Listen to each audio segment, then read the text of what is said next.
cosplay videos for Halloween season. And we are on this one. Darkest Corners, number 6. So, let's get into it. Let's do this. Fifth alarm. Okay, Working structure 5. Oh wait, okay, hold on. Is this the one? Yeah, this is the one that started. Okay. Let me turn on my light first. Forgive me. It is like rather dark, and I could just use the freaking sun. What am I doing? I have like a wind shade. I should use it. Don't waste light. Gotta save power, man. There we go. Okay. Very good. Okay, that works. Okay. There we go. That actually works out. There we go. The problem is it's still not bright enough.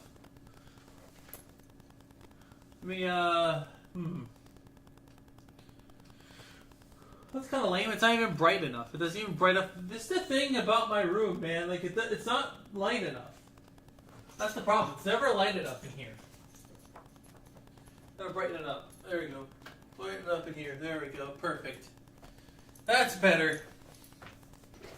Alright, hey guys, it's GZ here. And today we're going to be reacting to the Internet's Darkest Corners number 6. I have no idea what to expect. Keep in mind, these are ones I have not watched yet.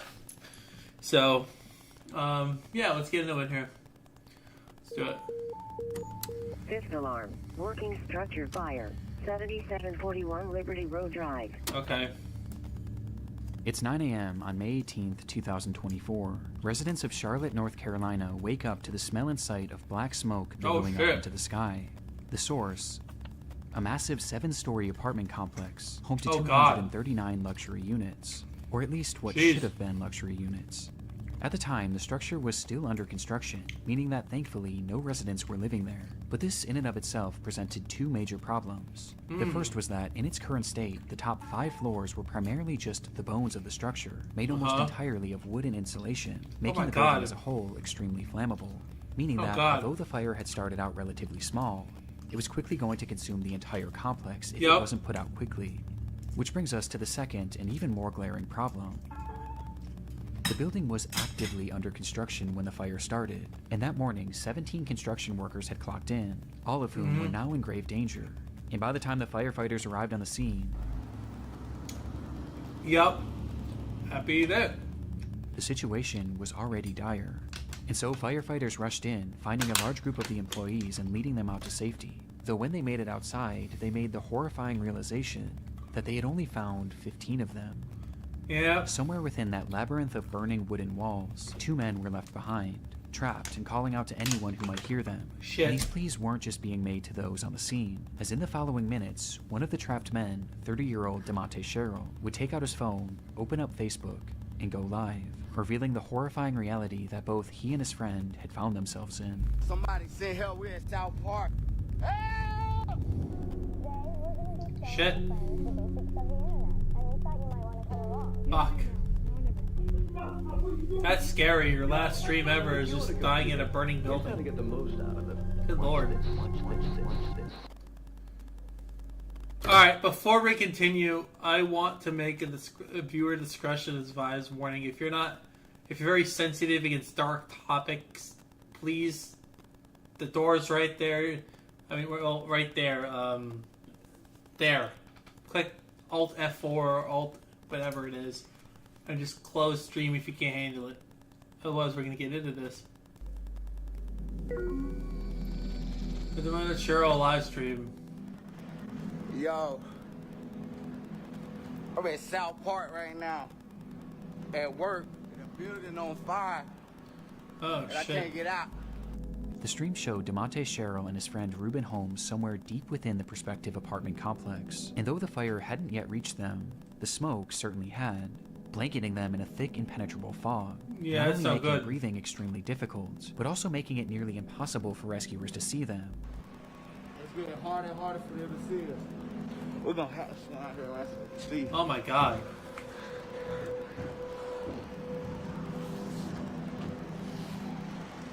Oh yeah, if they breathe that in, they might die. Oh, they will The die. building on fire. I'm trapped inside, me and my man.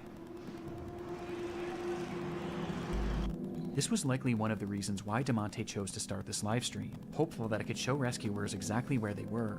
But based on the footage, their positioning was far from ideal. They were on the second highest floor, floor 6, which had only one access point, a single stairway that was on the complete opposite side of the building. And based on their testimony in the footage, something had clearly blocked their path to that one remaining exit, meaning that the only other way out would be to jump. Though at 6 stories in the air, and falling into what would likely be the heart of the fire, this would have meant certain death. Yeah. There was quite literally nowhere for them to go. Oh Rescue my God. was their only hope.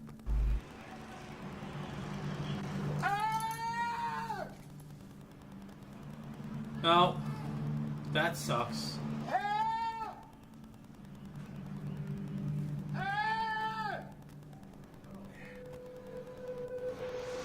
Yo, this building is on fire. I'm at work. Somebody send help. We're in South Park. Seemingly realizing this, DeMonte began to grow more desperate, yelling out into the void of smoke, while Ruben can be seen in the background waving his phone flashlight, with both men doing anything they could to help rescuers find them. Yeah. Before... Thank God. This gives me the chills, bro.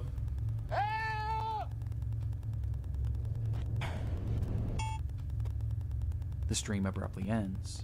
Yep, meaning they died. Rescuers were aware of the unfolding situation on the 6th story. They first tried to reach the men by using a massive crane with a basket attached, which can actually be seen in DeMonte's livestream.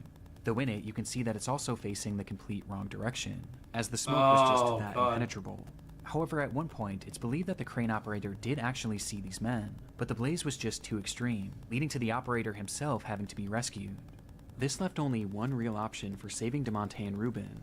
They were going to have to go in after them. And so they climbed that stairway up to floor 6 and started their trek to the opposite end of the structure. Though before they could even make it halfway, the rescuers were relegated to a slow crawl, as the inferno around them raged more and more intensely, and the smoke grew thicker and thicker. Though that's when they began to hear screaming. Somewhere, lost in that maze, Ruben and DeMonte were yelling as loud as they could for help. This sound was a sign that they were getting close. Though just then, rescuers would be met with another sound.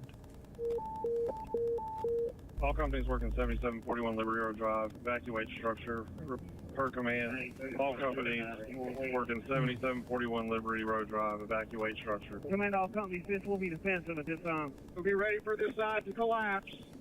Everybody get out of the collapse zone. Confirming you are coming out, but you're not out of the building. With the order being made for all of them to evacuate, as by this point, the structure was engulfed in flames, and a collapse was imminent. The firefighters tried to call out to the two in one last attempt to guide them towards rescue, but they never came. In fact, at that point, the structure fell eerily silent. They would leave that structure without DeMonte or Ruben, and minutes later, the fire consumed the entire building, with the temperature inside reaching 2,000 degrees Fahrenheit. Before it collapsed. It would eventually topple to the ground. And inside, DeMonte and Ruben would become the sole fatalities of this catastrophe. Yo, I'm at South Park right now, at work, in a building on fire, and I can't get out. That sucks. That really sucks, dude. Knowing how the story ends would make this live stream difficult for anyone to watch. But what I find most upsetting about it is that the majority of those who initially watched this were his own friends and family that followed him on Facebook, with these viewers including his own mother. And a lot of them probably had no idea he even worked this job, as he had just been hired that week. His brother had also caught the stream as it was happening, and actually rushed over to the scene where he pleaded with the firefighters to watch the footage.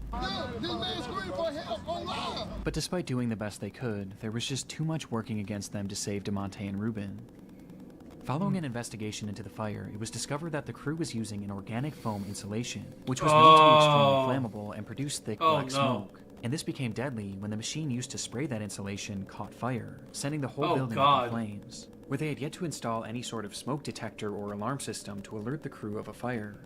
Making matters worse, there had been a temporary set of stairs made right where the two men had been trapped, but that stairwell had just been removed in order to make way for the permanent set of stairs.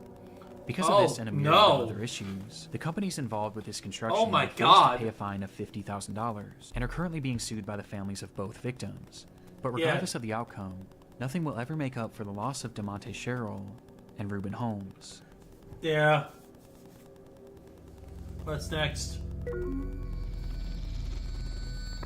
I like the Things were getting concerning. messenger thing. Johnny Cashman spoke to his family nearly every single day. But now, on the 6th day without receiving any communication from him, they knew that something was getting concerning. Okay. Things were getting concerning. Johnny Cashman spoke to his family nearly every single day. Yeah. But now, on the 6th day without receiving any communication from him, they knew that something was wrong. Yeah. Johnny lived in Lynchburg, Virginia, hundreds of miles away from his home in Maine, and so, being unable to check on him themselves, they called police in the area and requested a welfare check. Police entered Johnny's apartment on the 19th of April, 2022, and hours later, they would call his parents with the news that they had found their son dead on the floor. According to the officers, Johnny had experienced some sort of medical event that led to GI bleeding that ultimately claimed his life. But this made no sense to Johnny's family. He was only 38 years old and had just been given a clean bill of health after a full medical exam only 4 months prior. It was so out of the blue, in fact, that they even asked if there were any signs of a struggle, or if there was any evidence that he may have taken his own life. But they were assured that there was no trauma, no drugs, and nothing suspicious found on the scene. And that, as shocking as it was, his cause of death was entirely natural, and had likely just been spurred on by drinking and tobacco use, with the only solace being that Johnny didn't suffer, as they stated that he had died instantly. Because of this, no autopsy was performed, as the case seemed as straightforward as it gets. And despite his family questioning if they should get their own autopsy, they were told by officers that it wouldn't be necessary. And so, Johnny's body was cremated and sent back to Maine, in what seemed to be the end of Johnny Cashman's story. Oh. Oh my god. 10 days after Johnny's body was discovered, his ex-girlfriend and her mother made their way back to his apartment in order to retrieve some of her belongings. She knew that re-entering the space was going to be difficult, but ultimately, there was no way she could have prepared for what was waiting for her What's difficult? inside. You already broke up with him. There was blood everywhere. It was pooled in the bathrooms, wiped on doors, spread all over the living space, and was even found on a chair and a banister. But the most horrifying part of it all was the walls. They were covered in splattered blood, which revealed long streaking handprints. It was something straight out of a horror movie, and although Johnny's cause of death was deemed natural, what they found in that apartment seemed anything but. Wow, so they basically Traumatized by what they were witnessing, the pair snapped multiple photos of the bloodshed and ran out of the unit, directly into Johnny's neighbor. This neighbor revealed that they believed something far worse than a medical emergency had happened to Johnny, as they had a security camera mounted to their door which faced Johnny's unit, and on the day of his passing, it captured something incredibly disturbing. Okay.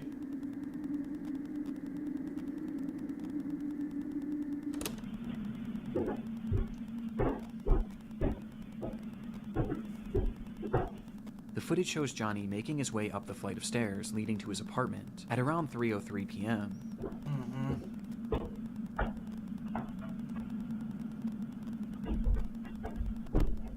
Okay.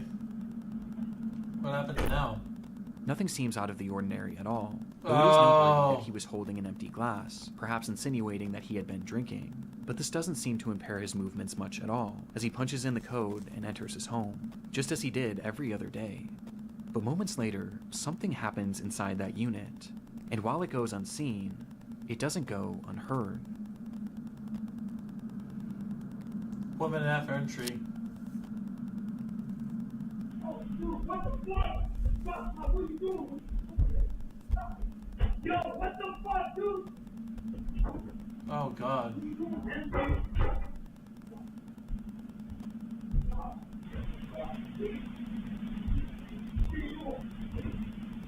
are you doing, man? Oh god.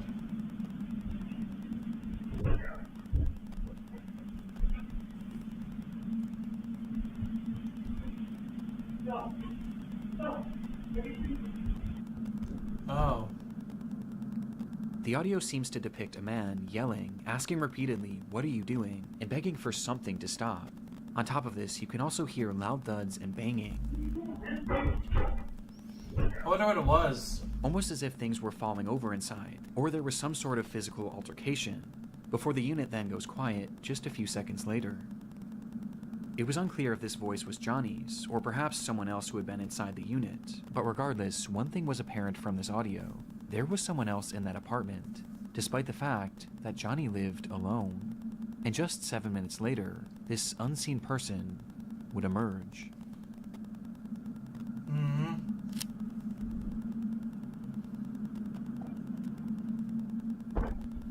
Oh, this fucking guy. This clearly wasn't Johnny, and after leaving the unit, the anonymous man nearly makes it out of the building before he seems to change his mind. Okay. Turning around and walking back up the stairs before fiddling with the door handle, touching it only with his sleeve, like he was wiping off his fingerprints. Oh my god. What an asshole. He then walks down the stairs and stops once again, where he seems to be in a state of shock over whatever had just transpired, before he composes himself and walks out of the building. But the footage wasn't quite finished yet.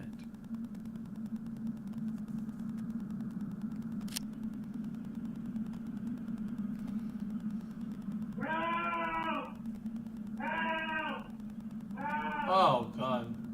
Just 1 minute later, you can hear Johnny shouting for help from inside the apartment, Oh god. to which moments after, he stops, and no further sound or activity would come from Johnny's unit until police arrived 5 days later.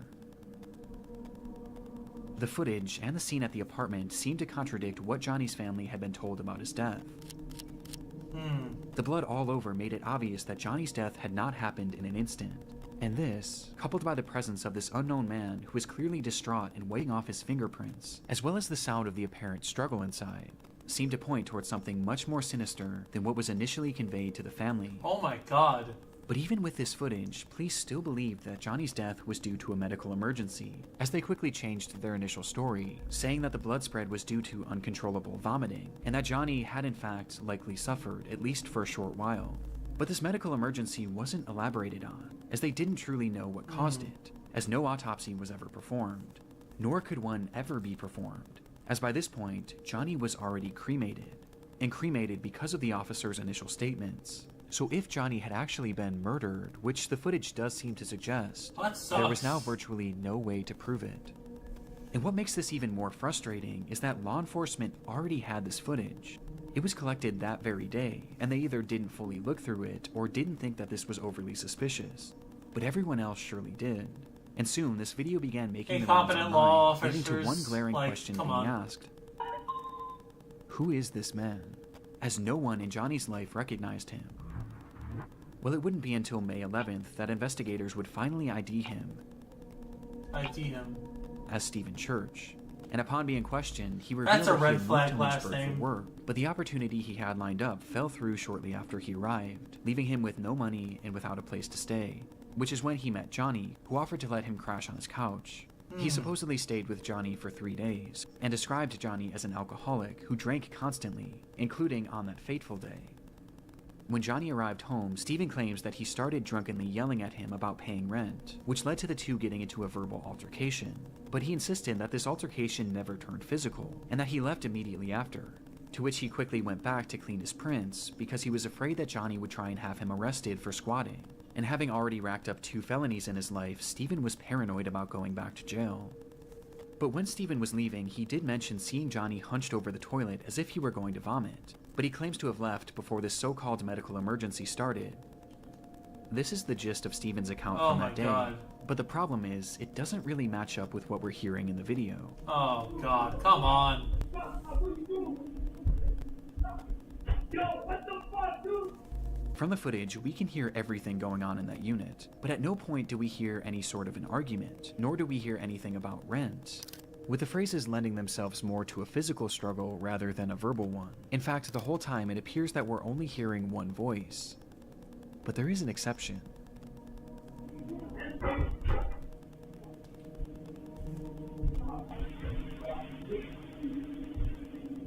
To my knowledge, it's never been conclusively determined whose voice is who in the recording, and either scenario paints a far different picture of what may have happened inside that room. Yeah. But regardless, this audio makes it clear that Steven's story was fabricated at least to some degree, as he also fails to account for the loud banging in the background. And because of this, his version of events is generally rejected, with most people seeming to believe one of two main theories.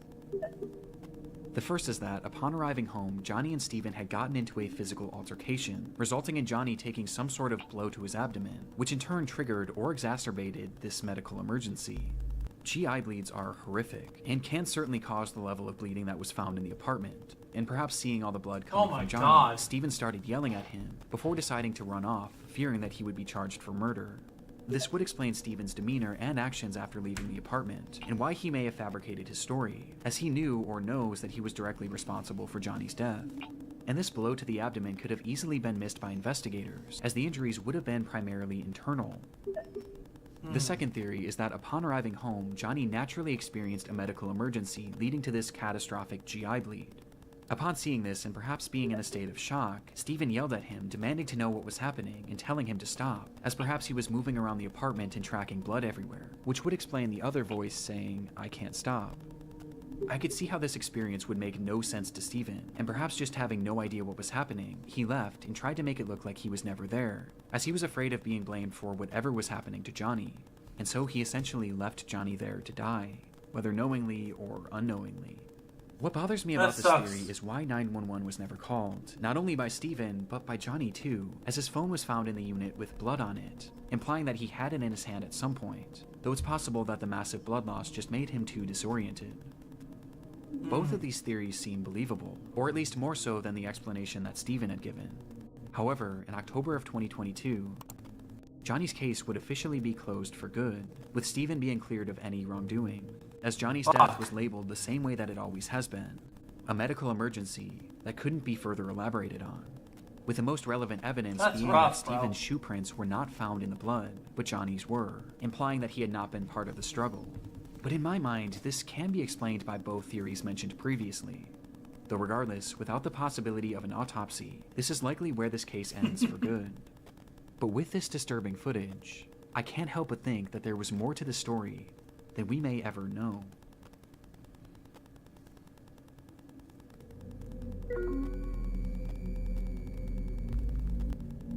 It was around 7:30 a.m. on a warm July morning back in 2019. 17-year-olds Bethany Martin and a 16-year-old friend decide to walk to a gas station near their home in San Antonio, Texas. Wait, I need to rewind because I was talking. TikTokers find a body. It was like around tech 7:30 bullshitters, am I a.m. right? on a warm July morning back in 2019. 17-year-olds Bethany Martin and a 16-year-old friend decide to walk to a gas station near their home in San Antonio, Texas. What is it with fucking women and TikTok? I'm gonna go on a fucking rant and it has nothing to do with this fucking video. It's gonna fucking drive me mad. But can we all just give a second to say fuck you, TikTok? I hate that fucking website. It is completely brainwashed and destroyed all human life on the planet and made their brains mush. Now we get a bunch of fucking TikTok brains on this fucking planet. And as the two of them made their way down the road, their path brought them parallel to a drainage ditch, which was often filled with various trash and other discarded material. But on this day, something far more interesting caught their eye. It looked like a man crouching down and leaned up against one of the concrete walls. Oh, God. But the closer they got, the more they realized how unusual his posture was. He looked completely unnatural, and he wasn't moving. He looked like he was dead. And by the time they came face to face with him, the reality of the situation would hit them. They had just found a dead body. Oh no. This discovery was enough to traumatize anyone, especially two teenagers, and upon calling the police and being sent on their way, Bethany and her friend would make the long walk back home contemplating what to do next, before they eventually landed on the idea of sharing their experience with the world. And so, as soon as they got in the door, they began to set up lights and their camera in order to film a TikTok. Oh my god. I hate TikTok, man.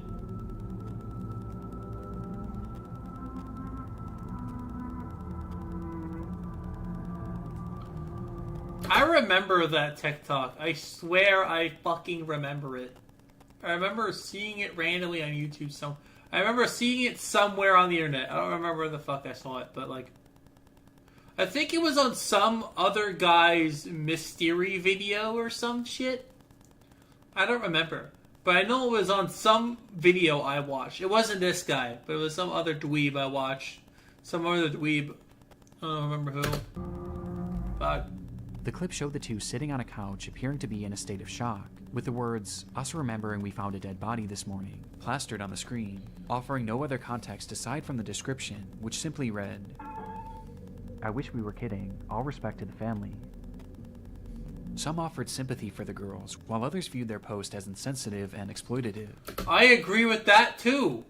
That I 100% agree with. It's these motherfuckers saying, "Oh, let's just share it to TikTok to get 1,000,000 fucking views. We're nice and cute. We'll get lots of clicks." Fuck these guys. TikTok, man. I hate that fucking website. Just thinking about that website makes my mind fume and want to just blow up all the servers of TikTok. I hate TikTok. I just want the servers dead. I want nobody to use that fucking shitty ass platform. Oh yeah, I have a lot to say about YouTube Shorts too, but yeah. But others weren't even convinced it was real, partially due to this glaring lack of context. But any doubt of this post's legitimacy would be quickly thwarted. Look at the smirk on that one fucking bitch. Look at the one smirk on this bitch over here. I mean, you can't see me, but like the one in the hat. Like, I can't believe it. By a discovery made not even one full day later, as it was revealed that this recording hadn't actually been the only video that these two girls had made on that fateful day. Oh, now it comes out. On their walk to the gas station, the girls had stumbled across the body of 25-year-old Marcus Adams, with the young man having seemingly perished earlier that morning, with it being apparent that he had taken his own life. But upon finding Marcus, the girls weren't actually overwhelmed with sadness or even shock, as instead, their focus immediately went to something far different, as something on the man's body had caught their attention. Oh no. His necklace. The girls really liked it. In fact, the unnamed 16-year-old had said that it matched her fashion perfectly, and so before police arrived, the two would once again pull out their phone and start recording. Yeah, there's something off with that bitch with the hat. Showing Bethany approaching something the off body about with her it. intention being to grab his necklace. Something off about which that she woman. eventually does, removing the medallion and giving it to her friend, before tossing the chain into the grass nearby, leading to the girls running away from the scene. The 16-year-old would then post that video onto her Snapchat story, for all of her close friends to see. I can't show the footage for obvious reasons, but it's truly awful. And just based on the audio alone, you can tell that they're very obviously having fun doing this. You gotta do it now. Now or never. Here, oh my god, oh my god, oh my god. Oh my god, oh my god. What's wrong with these people? I have a feeling they fucking killed that guy. I just have a feeling in my mind. Just have a feeling, bro. There's something so uniquely disturbing about it. It's clear that upon finding the body, there was no real emotional impact on them, at least none that outweighed their desire to steal from it. And as if stealing from this man who had just taken his own life, and posting it for all their friends to see as if it were a joke, wasn't horrible enough, they then immediately posted this other video to TikTok in an attempt to garner sympathy. It's truly awful, and made even more appalling by reports that claim that the 16-year-old had actually worn this medallion in the TikTok video, and in others made following its posting. And unfortunately, their actions had even more upsetting consequences, as the footage from their Snapchat story was quickly downloaded by someone they knew and posted onto an app called Nextdoor, with the footage being totally uncensored. And it was on this app where it's claimed that many of Marcus Adams' own family members would see the footage, many of whom weren't even aware that he was deceased. Just one day after posting this TikTok, both girls were questioned by the police after the incident and the footage was Get wrecked, to them. bitches! And as a result, Bethany would be charged with theft of a human corpse, but would ultimately avoid any serious jail time. Yeah, Meanwhile, because she was the a baby. 16-year-old's name and charges were never publicly released. Yeah, because she was fucking... What the fuck? But we do know that the medallion was returned to the family. Perhaps unsurprisingly, Bethany would later come back to her TikTok page shortly after her arrest. Could you just not come back? Could you just not come back to TikTok? Could we just stop using the website? Here's how you kill a website. You all just stop fucking using it. and share her side of the story, where she gave a less than half-hearted apology, while also claiming to be the victim, saying that her friend had pressured her to steal from Marcus, as well as pressured her Oh, that's bullshit. Fuck you. That's bullshit, you fucking liar. making that TikTok in the first place, because she thought it would be a hit. Though obviously... Yeah, obviously, because you're... Come on, like... It's obviously for fucking clout. Fuck you. This didn't go over well. I hate this shit. Oh boy. On December 20th, 1984, 12-year-old Janelle Matthews disappeared from her home in Greeley, Colorado in the evening hours. There's something unsettling about this.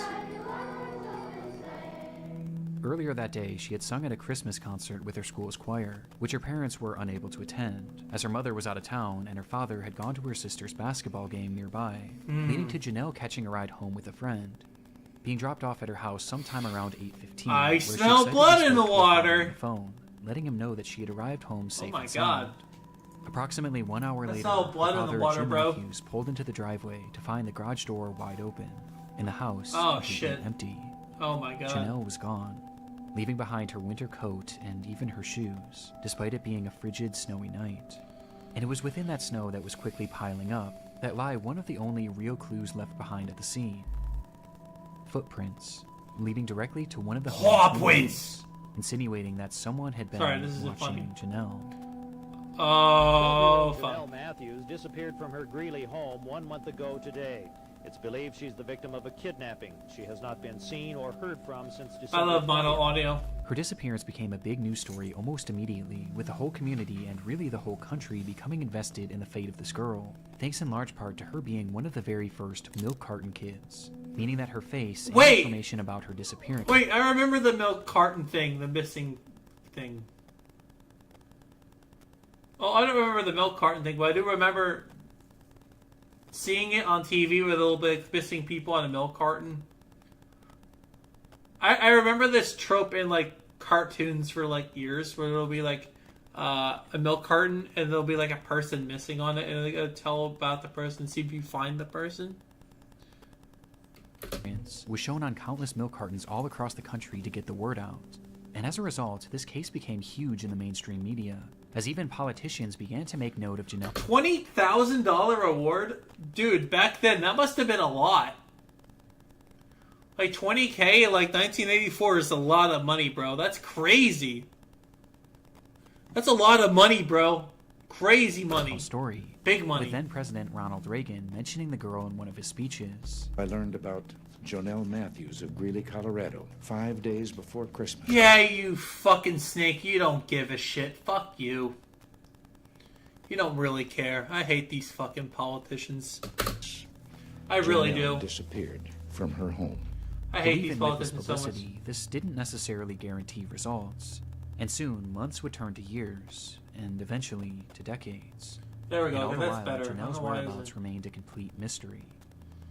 Eventually, the rise of the internet would start to play a key role in this case, where even in the late 2010s, over 3 decades after she had vanished, her case was still being shared and still being discussed. That's crazy. Just as it had Wait, been how many 3 years? decades prior. But Holy it's still shit, being a point 3,000. of contention for politicians, even as recently as 2019. That's crazy, when man. a man running for governor of Idaho mentioned her disappearance in a Facebook post 35 full years later. Regardless of Janelle's whereabouts, her case was still very much alive, as the world, and especially Janelle's parents, were haunted by the question, what happened to Janelle Matthews? But sure enough, in late 2019, they would finally get their answer. That's crazy. It took that long. This is like 1980 something. 30 fucking years for something to come up if anything. The fact that that even is a thing that happened is concerning, like, big concerning. Like, it's crazy. Like, it took I mean, I get, like, only as of recently, like, things have been able to be figured out how to solve crime and stuff. But that's nuts. Was found in Weld County earlier this week appeared to bring an end to a 3-decade-long search for a missing 12-year-old girl. The Greeley Tribune is reporting they are those of Janelle Matthews. On Tuesday, July 23rd, 2019, at roughly 4:50 p.m., a crew had been digging in. I'm guessing that guy to follow her and then murder her in the woods, I'm guessing. An isolated field in Weld County, Colorado, in order to install a new pipeline, when they would uncover the decayed remains of a little girl. It was Janelle, still wearing those clothes that she had worn to her recital. No meaning shot. She likely died the very day she disappeared, having been killed by a single gun. I'm surprised the clothes were still intact. I mean, her remains are still there, but I'm surprised the clothes were still intact. That's crazy. I would have thought the animals would have. I mean, they're probably made of fucking plastic, but like, I'm surprised the clothes are still intact. Wound to the head. Janelle Matthews had been murdered in cold blood, and almost immediately upon finding her body, the police would also zero in on their suspect. The man's name was Stephen Pankey, and at the time of Janelle's disappearance, he had been living in the same general area in Colorado. But by 2019, Stephen had long since fled the area, as after the crime, he would eventually pack up seemingly out of the blue and move to Idaho, where when Janelle's body was discovered, he just so happened to be running for governor.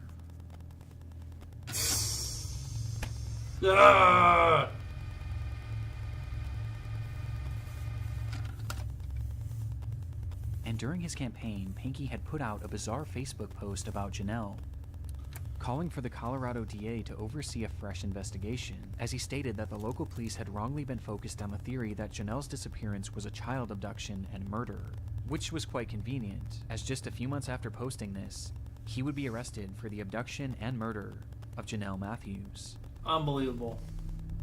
Police believe that Janelle had first caught Stephen's eye when he was working as a janitor at the church she attended, with this leading to him stalking her and eventually abducting her on that fateful night, where he threw Janelle in his car and ultimately ended her life, for no reason other than his self-satisfaction. He then proceeded to bury her in a field 20 This miles guy away, doesn't even play and Persona assumed that he was 5. serving LOL! Hey, Alcade, what's the up? evidence supporting this is mainly circumstantial, but it is incredibly concerning. Just one day after Janelle's abduction, Pankey decided to take his wife to California in order to celebrate the holidays with his parents, with this trip being completely unplanned, as his wife was only told of it literally the day of. Oh yeah, what about the market crashing? What's going on? I heard that there was some weird shit going on with like everything. I don't know. There was stuff going on. I know gaming's dying. Like, dude, this is what I've been waiting for. I know, like, as a fan for Pokemon for like 20 plus years of my life, I'm honestly just relieved that it's probably going to end. Stranger, when they returned home, Stephen's car conveniently caught fire. A bunch of dickweed analysts causing a panic. Oh, okay. And was burned to a crisp, yeah. Which he offered no explanation for. But in response, he would take the car to a local scrapyard where it would be even further destroyed, taking any potential evidence along with it. But while this is all strange enough, police say that the main indicator that Stephen was their man was his clear obsession with Janelle's case. Shortly after the slaying, Stephen began listening and watching any news reports he could on Janelle's case, while also having his wife read every single article about the missing girl out loud. What the fuck is wrong with this guy? Which he would often have her repeat them over and over again. Yeah. But his obsession didn't stop there, as he would then start frequently calling the police, wanting to talk to them about the case, even going as far as to give them potential leads. Alright, off topic. I need to show you something. I've been randomly recommending these fucking videos. Let me show you real quick. Like, there's this guy. Not this guy, but like, you find this fucking guy. Where is it? Some guy named Emmerich TV or something. Where the hell is he? You find this asshole. Where the hell is he? So, this guy. This fucking guy. You're talking about this guy? This asshole fucking guy analyst? Is this the type of guy you're talking about? Yeah, is this him? Is this the guy? Yeah, I bet you're talking about him. You're talking about him. Anyway, go back. That's who you're talking about. That he was going to be blamed. That's who you're talking about, that despite guy. having seemingly never even met her. And it was during some of these many unusual phone calls that he was said to have given details on her disappearance that were never actually made public. His obsession was entirely uncanny, bringing up her disappearance at random even decades later, with his Facebook post being a perfect example. And as it turns out, one of Stephen's most incriminating statements came as a result of something he mentioned in that infamous message. In it, Stephen says that his son Carl had been murdered in 2008, which is in fact true, as the murder was actually fully solved, with it being confirmed that Stephen had nothing to do with it. But when he was mourning the loss of Carl, something unusual happened. That guy. His now ex-wife recalled that following Carl's death, Pinky never once cried until the day before his memorial service, where she watched him from a distance walk up to their son's urn and begin to sob, eventually blurting out, "I hope God didn't allow this to happen because of Janelle Matthews." Despite maintaining his innocence to this day, Pinky was sentenced to life in prison with the possibility of parole in 2040. His conviction coming... He should be dead! He shouldn't get any parole! What the fuck? 12,634 days after Janelle Matthews' disappearance, with Pinky's cryptic Facebook post serving as a dark relic of his twisted obsession that would eventually expose him as Janelle's killer. Holy smokes. That was a good vid. We're gonna go to the next one now. Darkest videos, number 8. That's removed. It was 2:46 p.m. when the ground began to This shake. is gonna be cooked, guys. Hey, guy. Oh, come on. Of course, it's lagging. Cool. Okay. Hey, all. GZ here. Today, this is YouTube's Darkest Videos for the Halloween special. We're gonna be watching this guy talk about the darkest videos.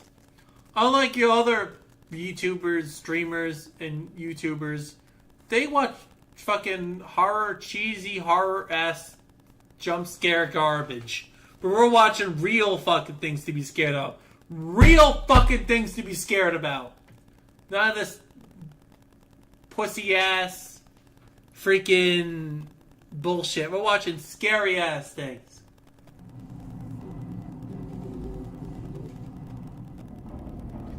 No, it's not. This is way worse. When the ground began to shake. Oh shit, earthquake.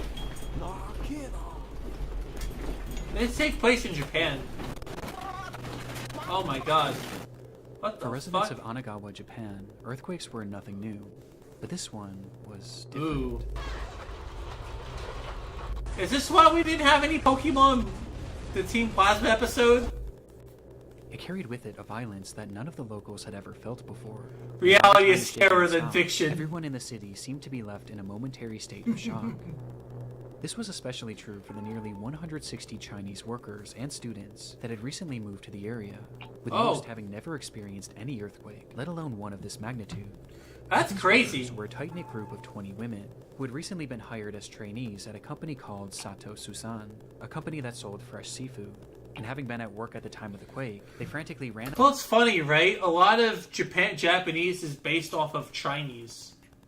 Like, you know, most of the tough Japanese, complex Japanese is based off of Chinese characters, believe it or not. It was just kind of strange that, like, these people just fly over randomly. Out of the building and stood in the street, desperately trying to figure out what to do next. Slenderman's not scary. The real horrors were still yet to come. In Japan, it's not just the earthquakes you have to worry about, but the tsunamis that often follow. And oh yeah, because you get a combo. You get a dual combo attack from both sides. Was directly on the shoreline.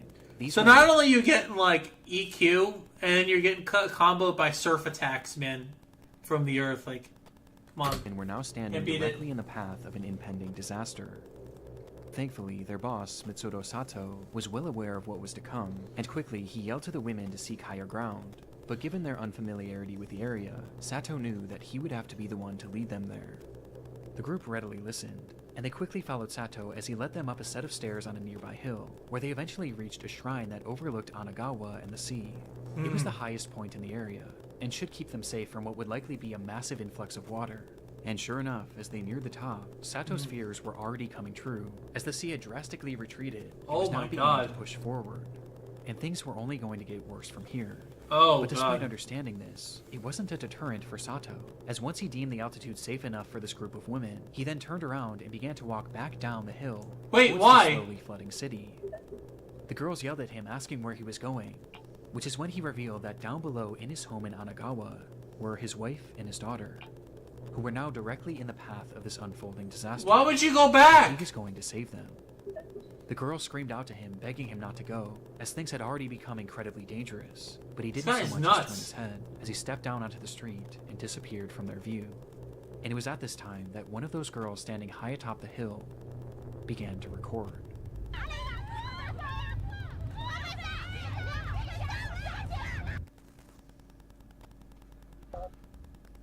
I like the setting.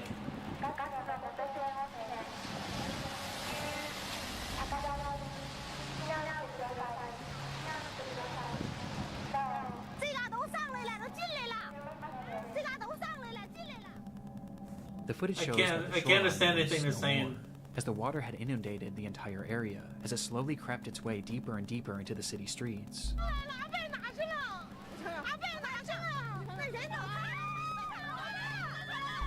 The women were understandably in a panic, trying to make sense of this ordeal that they were now given a front row seat to. And as they record, we can hear them desperately calling out for Sato. But at no point do we see him. We just know that he's down there, somewhere. And as the desperation in their pleas increases, so too does the fury of the water.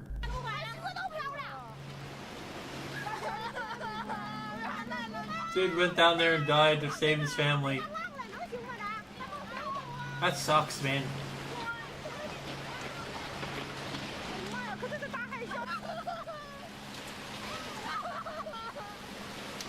Oh my god. Look at all that damage. As Anagawa as they knew it was completely eviscerated.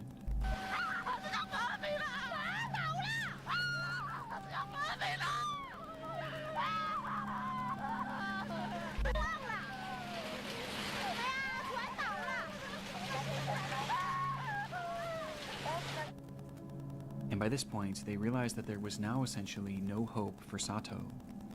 It was at this time that the women realized that despite already being at a considerable height, it still might not be enough, and so they ran even higher up the hill, desperately trying to get out of the path of this water.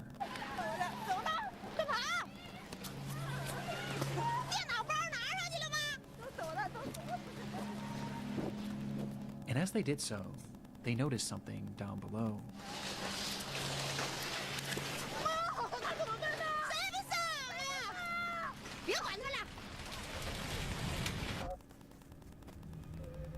Standing on a rooftop in the middle of this massive tsunami was Mitsuro Sato. Jesus. The building that he stood on was once a full 2 stories off the ground, but was now just a few inches above the surface of the water.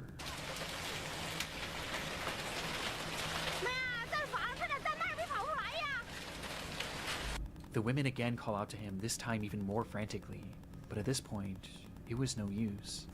And when the camera is taken off Sato for just a split second, we can hear just from the women's reaction the exact moment that he swept away. Oh my god.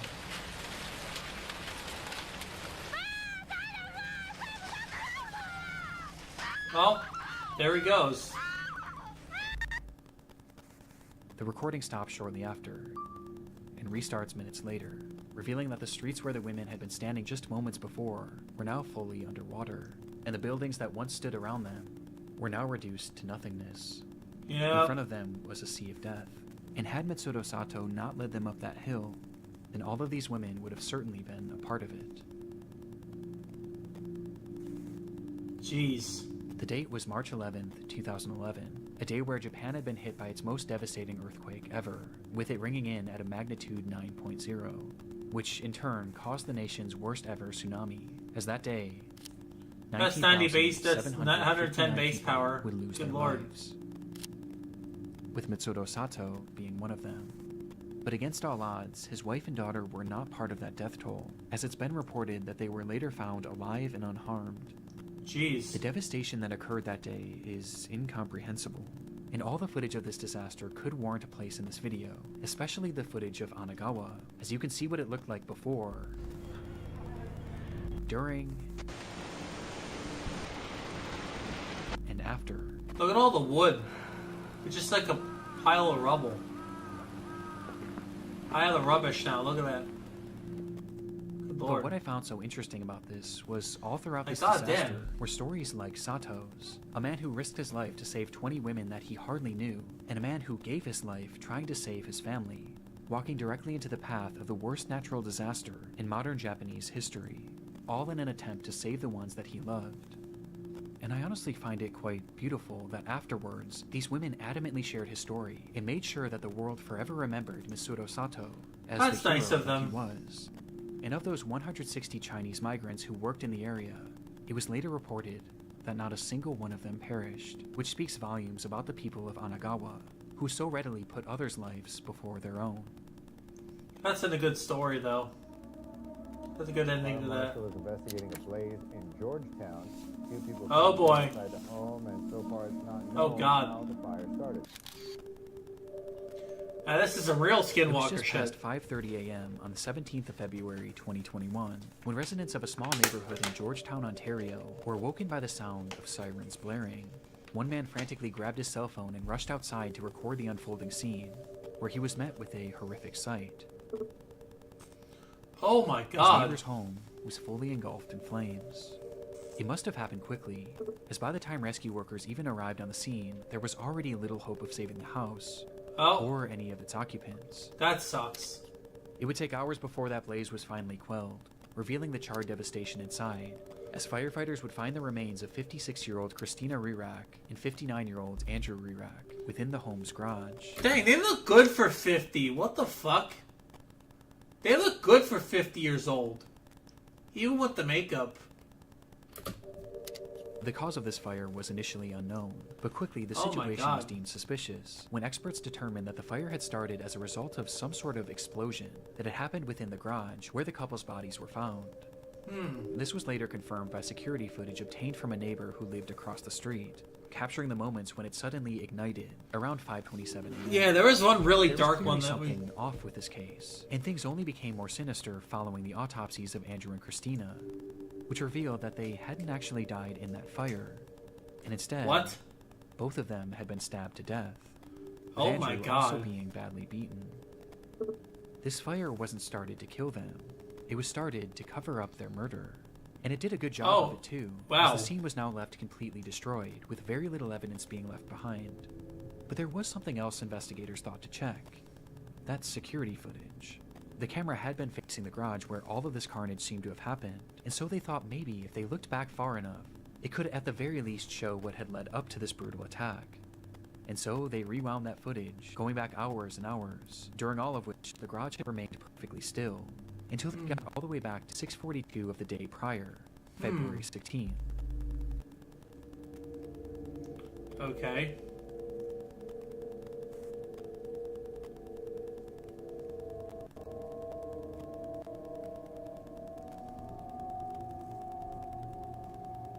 What the heck? It's a car going to a garage. The film showed the moments that the couple had arrived home together inside of Christina's car, which Andrew had been driving that night, as he pulled uneventfully into the garage. This was the last time this couple was seen alive on camera, which on its own is disturbing enough. But as it turns out, there was something far more unsettling about this footage, Okay. as it revealed the fact that Christina and Andrew weren't alone. Okay. This is... There's somebody with somebody there. I see. Look, it's right there. I see somebody. He's like in the... He went inside. You can't see him because it's like black.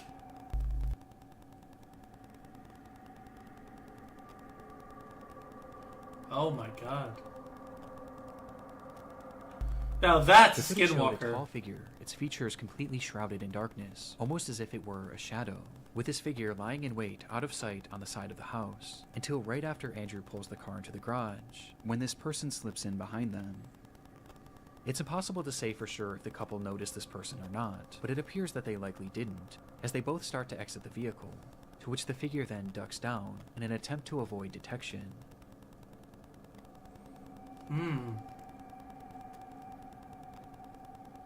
Until the garage door begins to slowly close.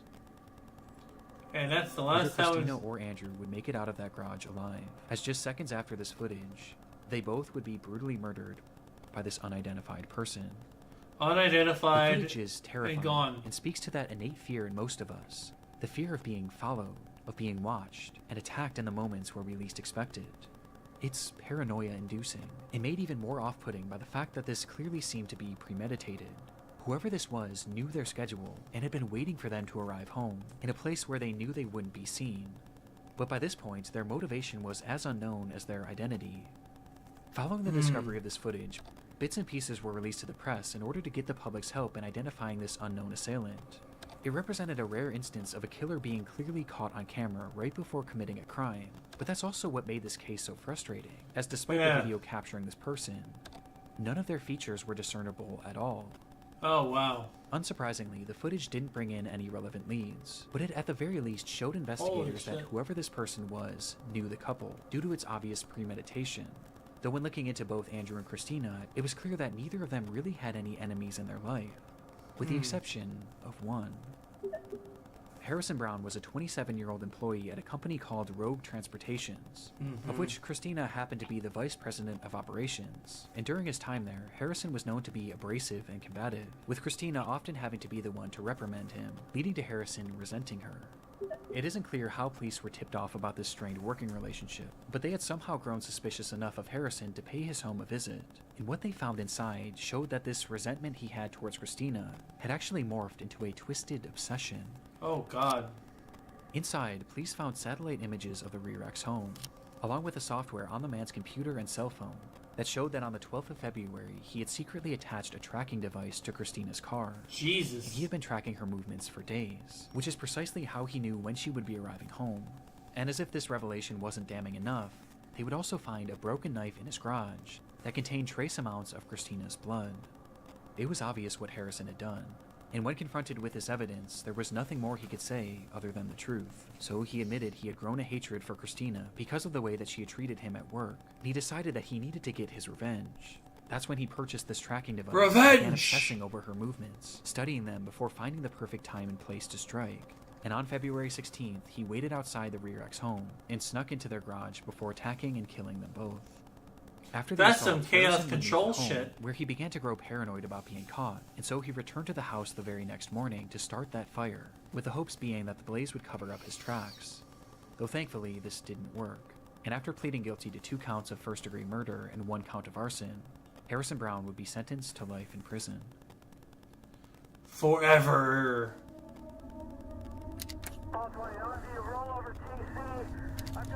Officer Fester's dash cam.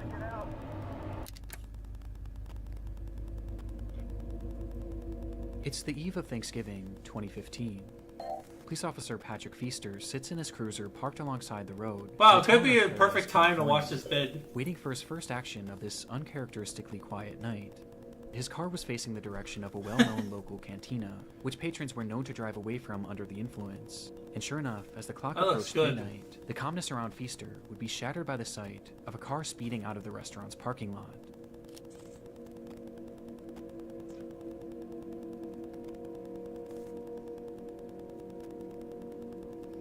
The car went unseen by Feaster's dashcam, but not by Feaster himself, as he took off, doing his best to catch up with the car that was now speeding down the road, and within a few seconds, he does. This is a hit and run speed run. Holy shit. Inside that vehicle was 26-year-old Andrew Thomas and his ex-wife, 23-year-old Darian Aaron. Andrew had been drinking heavily that night and was well over the legal limit, with his driving showing as much as he failed to pull over once Feaster approached him, resulting in a police chase that would only end up lasting just a few seconds. Okay. Guessing he crashes.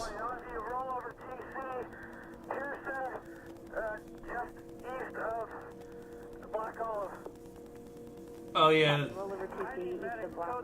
Yeah, they crashed. As Andrew would drive his car directly into a median, causing the SUV to flip over violently before coming to a halt on its side. Jeez. In that instant, Darian was ejected from the vehicle, being thrown straight through the windshield and landing onto the asphalt, where, despite still being alive, her injuries were likely unsurvivable. But Andrew, on the other hand, was still inside the vehicle, and he seemed to have been left relatively unharmed. As perhaps being boosted by adrenaline, he quickly tried to crawl his way out of the car in a desperate attempt to check on Darian, with Officer Feaster's dashcam capturing the entire ordeal. Though just as Andrew attempted to do so, we see Feaster step into the frame, where he suddenly draws his gun and without saying a single word, fires 2 shots at Andrew, with one of the bullets appearing to strike him, causing his body to go limp as he falls back into the car. It happened in a literal instant, so fast that it's clear Feaster had most likely accidentally discharged his weapon, as there was no attempt at communication before the shot was fired, with Andrew clearly posing no risk to him, as both of his hands were being used to hoist himself up. From the footage, this all seems to be a horrible accident, and one that Feaster seemed to recognize right away, as he rushed up to the car, pointing his flashlight at the man that he had just shot, staring at him for over 10 seconds, trying to make sense of what he had just done, before well, that's a big oops, and uses his radio to call for backup. Though this is when this already dark video starts to become much more disturbing. Oh no. I've got an unresponsive female. I got a male in the car refusing to get out. When Feaster makes this call, he never mentions the shooting, and instead he states that the driver was refusing to get out of the vehicle. This is then followed by Feaster walking away from the man and pointing his flashlight to the ground, almost as if he was looking for something. Copy, give your cross on Black Olive. Like, he does realize this is on camera, right? Copy, Black Olive and Pearson. With some theorizing that he was looking for his shell casings. Though right then, another officer arrives on the scene and begins to survey the wreckage. Just her? No, there's a male in the car refusing to get out. Yeah, because she shot him. Again, Feaster says that Andrew was refusing to get out of the car, That's making a lie. no mention of the fact that he had just shot him. It's clear at this point what Feaster was trying to do. He was trying to cover up his accident, but this suddenly became more difficult when Andrew started to speak. Okay, we got one. He's refusing to get out. Get out of the car, sir. You're not shot, sir. Get out of the car. Andrew Thomas was still alive and had muttered to Feaster that he had been shot, but even to his face, Feaster denies it. Shortly after, Andrew then tries to tell the other cop what had happened. Sir, please come out of the car. The car is still on and I don't want you to get hurt. Oh my god. Yeah, I was right there. I saw it. Did you get shot at the cantina? Who shot you? The cop did not shoot you. But understandably, this other cop wasn't believing him, as surely Feaster would have said something at this point. And so, the minutes start to pass. And after 5 full minutes, Feaster continues processing the scene like nothing had happened, with the other officer being left to theorize that Andrew must have been seriously injured and was likely in a state of shock, which is why he was making all of these strange claims about being shot. He may be hurt in there. Yeah, I know he is. He's in shock at the very least. From here, the footage cuts, and we're only left with the audio from that same officer's body cam, as he attempts to get more information from Andrew. Sir, I need you to talk to me so I know you're okay. Sir, take a look at me. Did you bump your head? But by this point, he had gone completely silent. Yeah, because he was dead, because he was shot. 10 minutes later, the footage then cuts back on, this time to another officer's body cam, which shows that an ambulance had now finally arrived on the scene with conditions with a bullet striking him. Man's days, ending Andrew Thomas's Alright. Do this for real, bro. I don't got no problem with giving back, man. I'm the only one out here with a show that's actually giving back, you feel me? And I got proof. QC gives It's back. May 2013. 23-year-old Quamaine Wilson arrives at his local bank in Chicago, Illinois, to deposit $20,000 cash, which he planned on giving out to groups of his most adoring fans. Man, about to go get this $1,000 out for the fans, man. Really, I'm gonna take out $20,000, man. Just to show people, you feel me? I'm on a whole different level with this. To this point, Quamaine had carved out a respectable following on his YouTube channel, where he acted in a series called The Nick Story. One word out your mouth, and that's your last. It's your life. I'm gonna take it myself and put it in my graveyard with the rest of them. Along with posting music he made under the name Young QC. Jeez.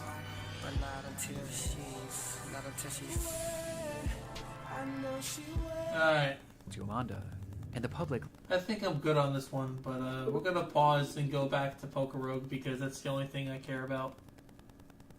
Good video, though. Alright, anyways, I'm going to go back to Pokerogue and probably switch to the... Alright.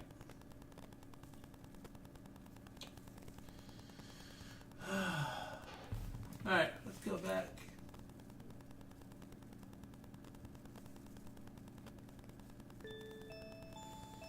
Alright.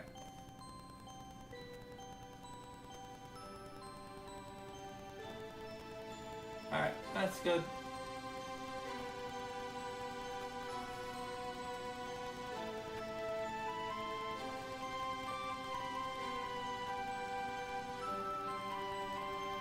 Alright. Let me change the title on Twitch. If you can even do that. Oh. Okay. I have to change it on Twitch.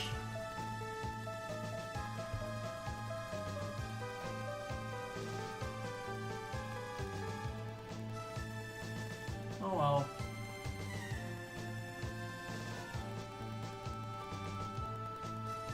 Alright, I think I am going to do a few... Gotta change the title real quick.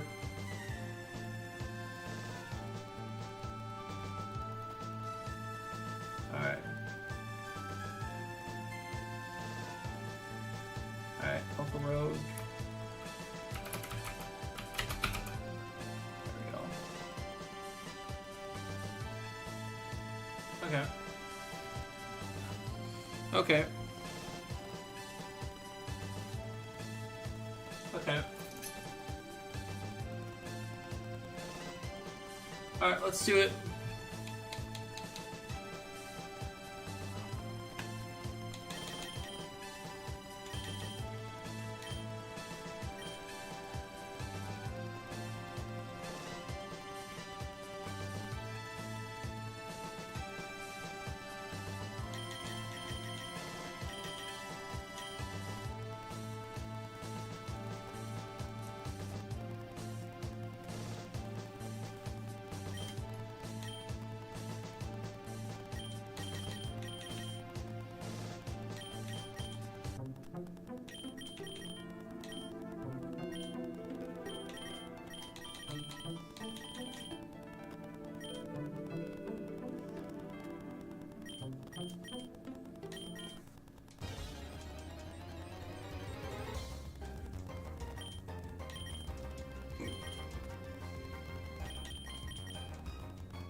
God.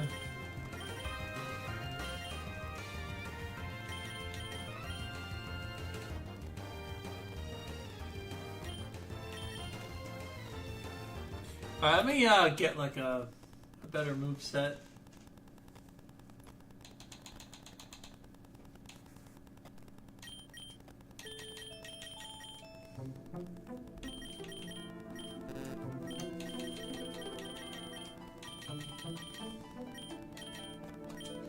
Buy an egg.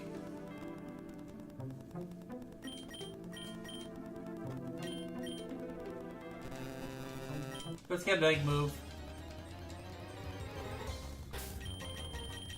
Come on.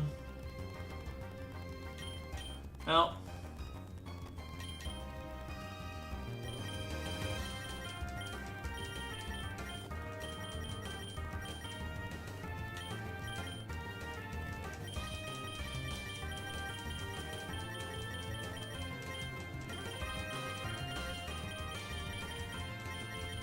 He legendary.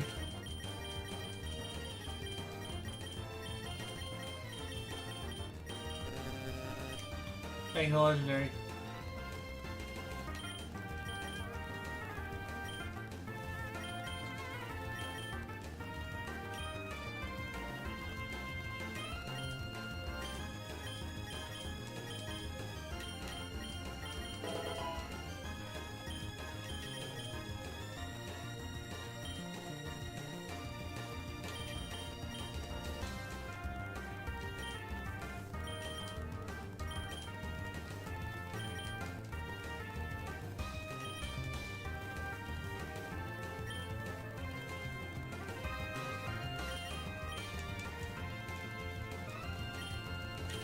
The Dragon Tail is so unreliable in this game.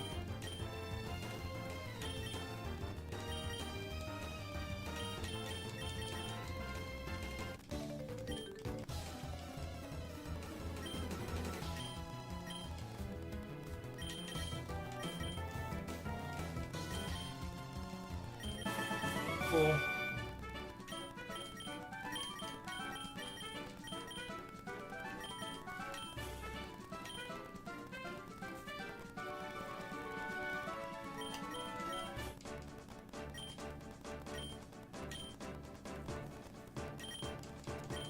Okay.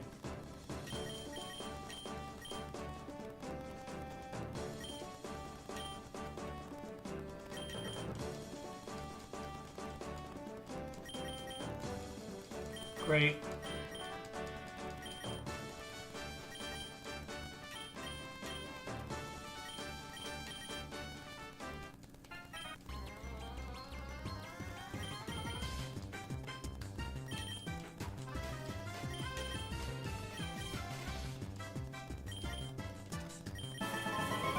Cool.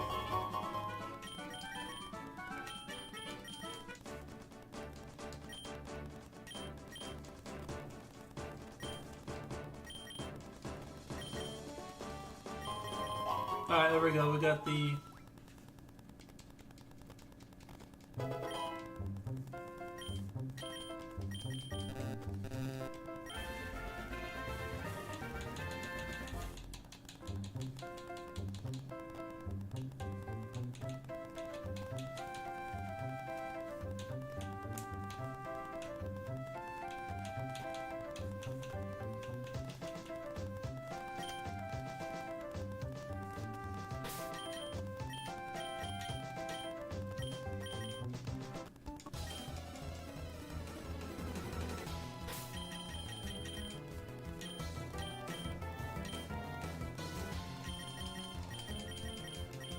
Come on, give me like a legendary egg.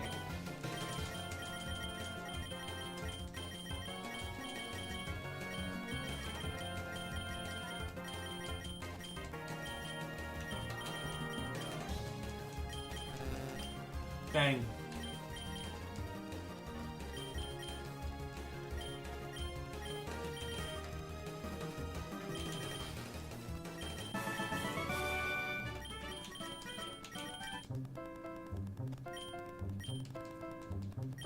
Alright.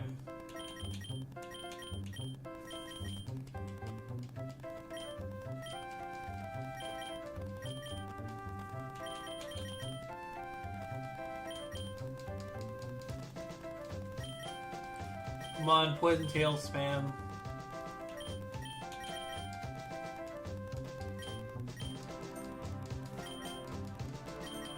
Wow.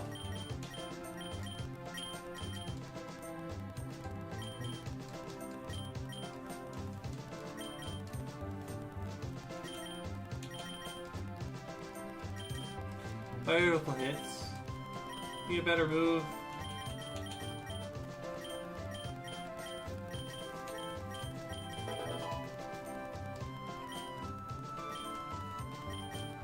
There we go.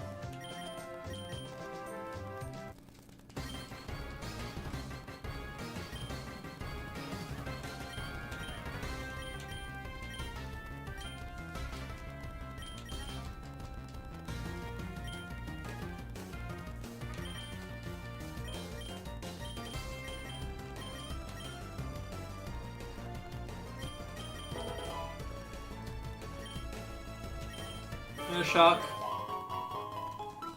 There we go.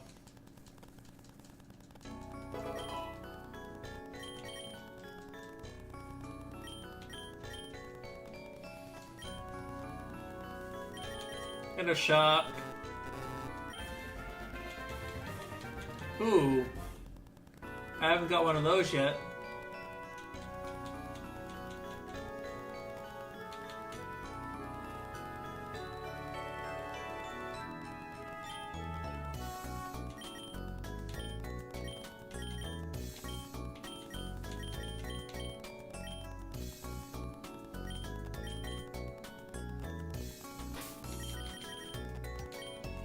Come on. Oh! Need more of those.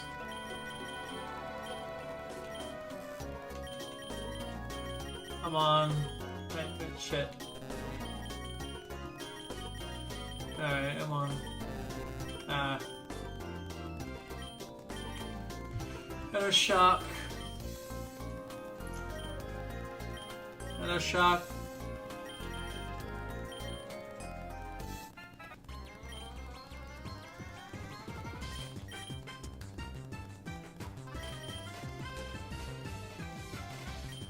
Ah, shit.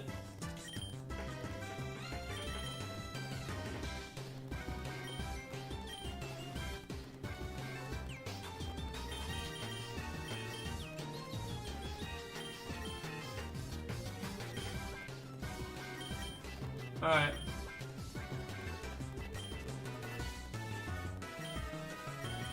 Come on. Alright. Potion. Poison barb.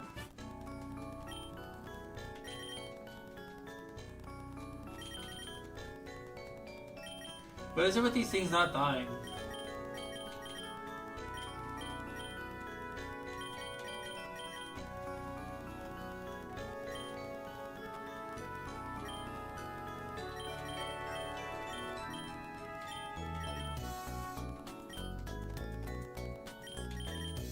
No shock. Anything? No. You could just red on it.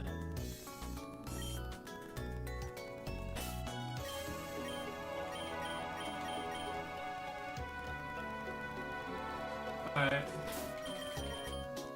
Give me a gotcha.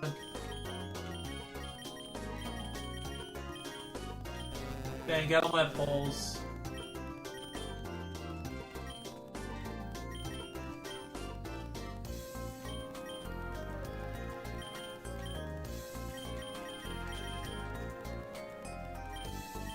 Got a shock. Very nice.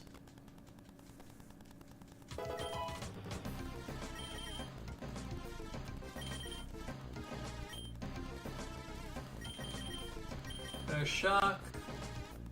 Ooh.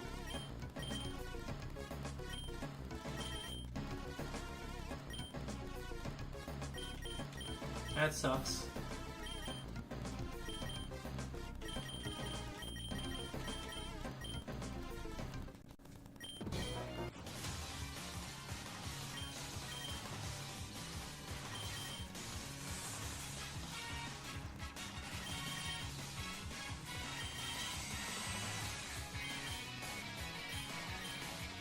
Man. Come on! This is bullshit!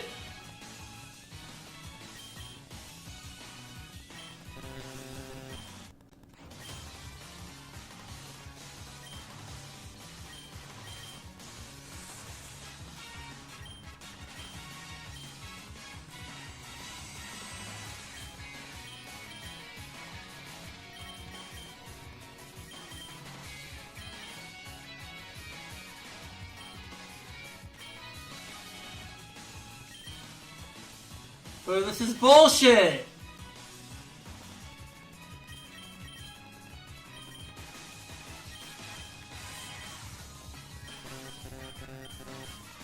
I can't win.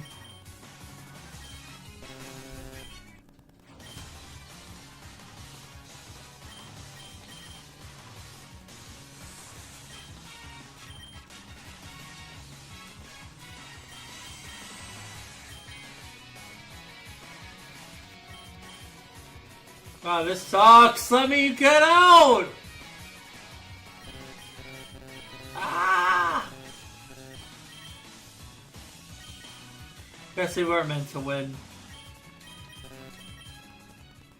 That sucks, man. I died.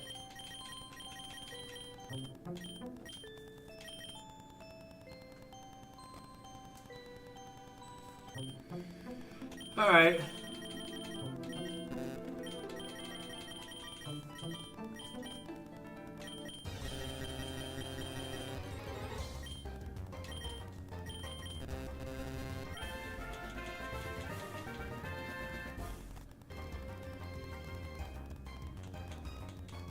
Alright, well.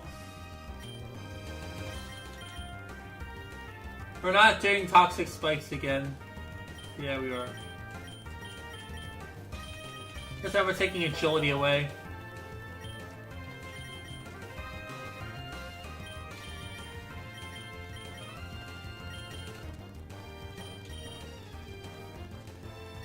Oh my god.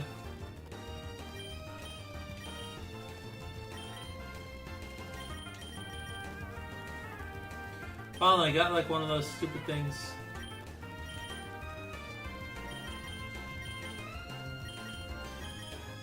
Stupid poison tail.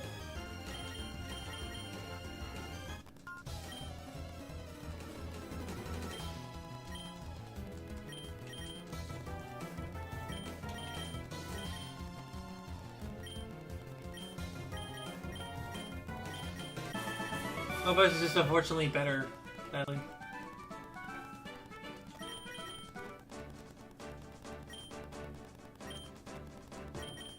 Alright, well. We got nothing. Except for a steam roach on that thing.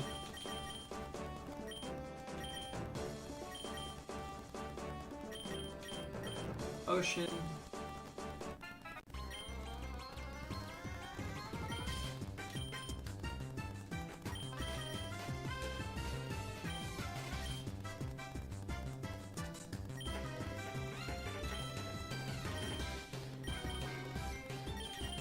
No, well, it works.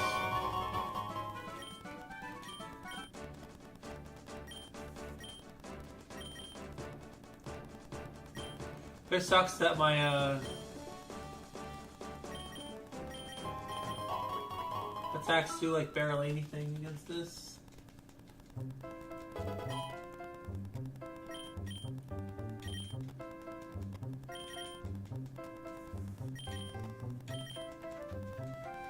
I have to spam this hits.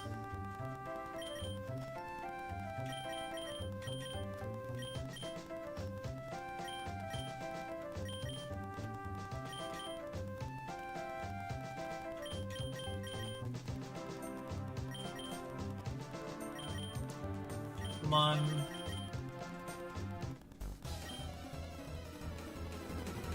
What's in them spikes?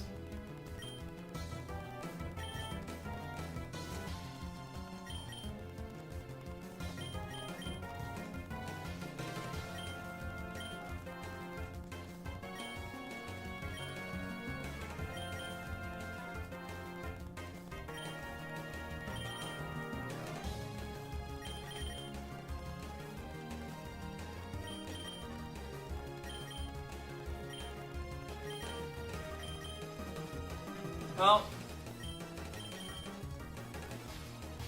we somehow got it.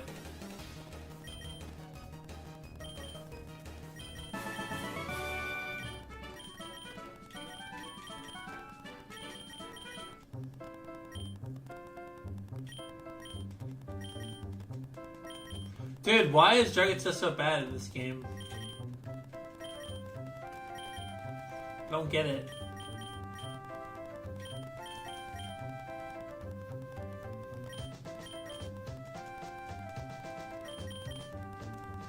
Come on.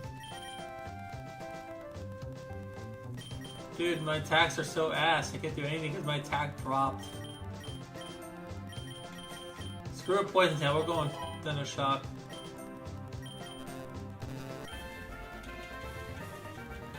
Alright, cool.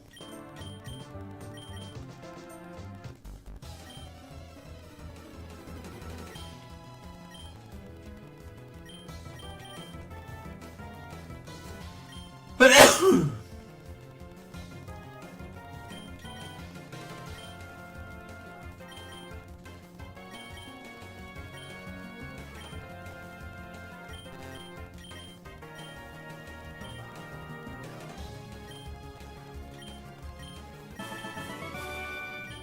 alright, potion. Better shock.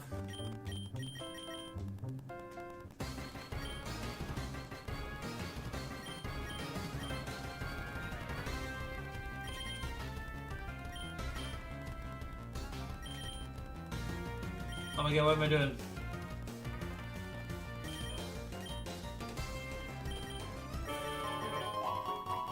Thank God I healed. Good lord, man.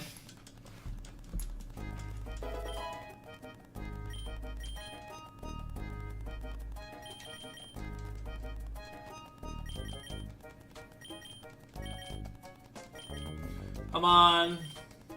Come on. Okay.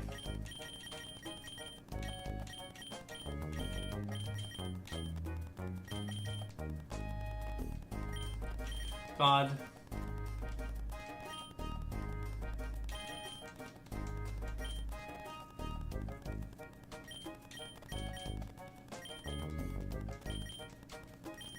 Really need monkey nut eggs hatch.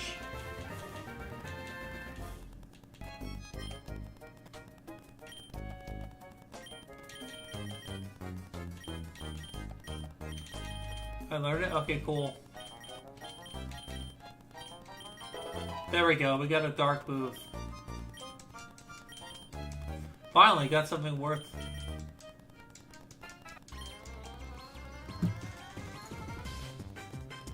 Okay, play the spikes. You know the drill.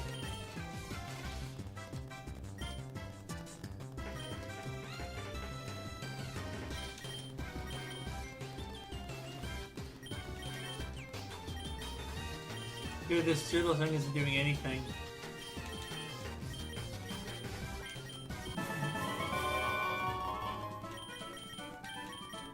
Alright.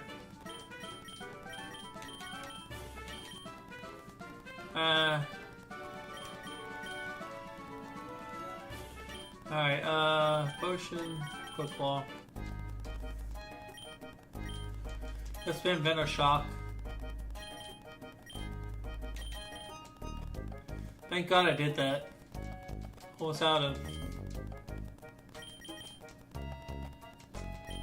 Venom Shock. Alright, live it again.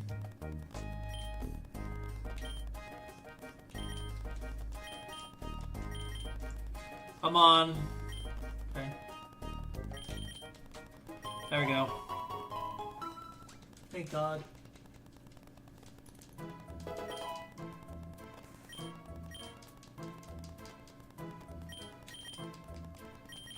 Come on, man.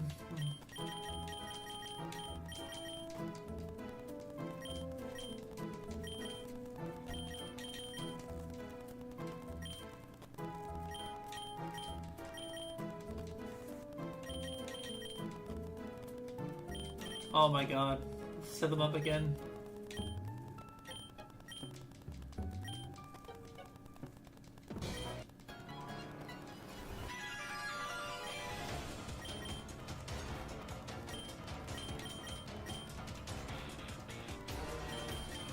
Dragon Tail, stop!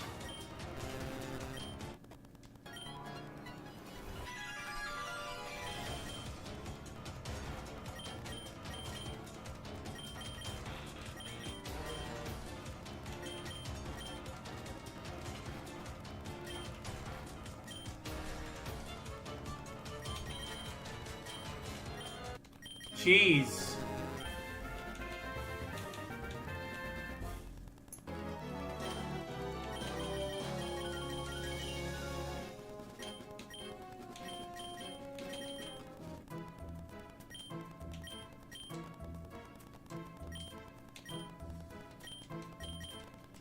So annoying.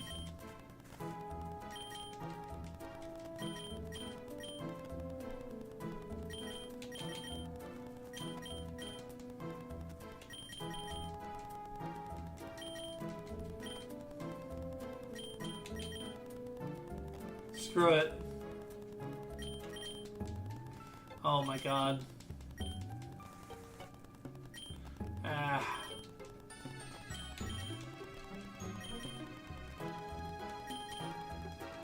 Come on, no!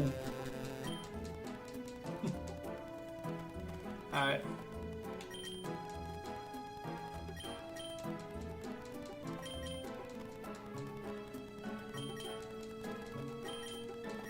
What?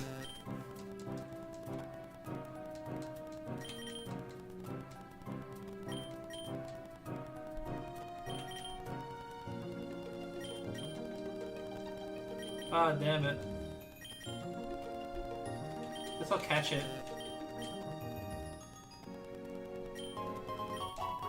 We didn't have a choice. It was like, I had to.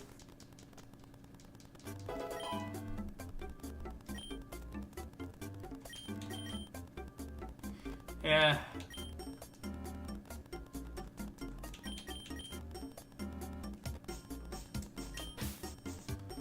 Alright, I think I'm going to head out. I think I'm a bit tired. Gonna shower and probably relax tonight. I'll be back probably tomorrow morning, maybe.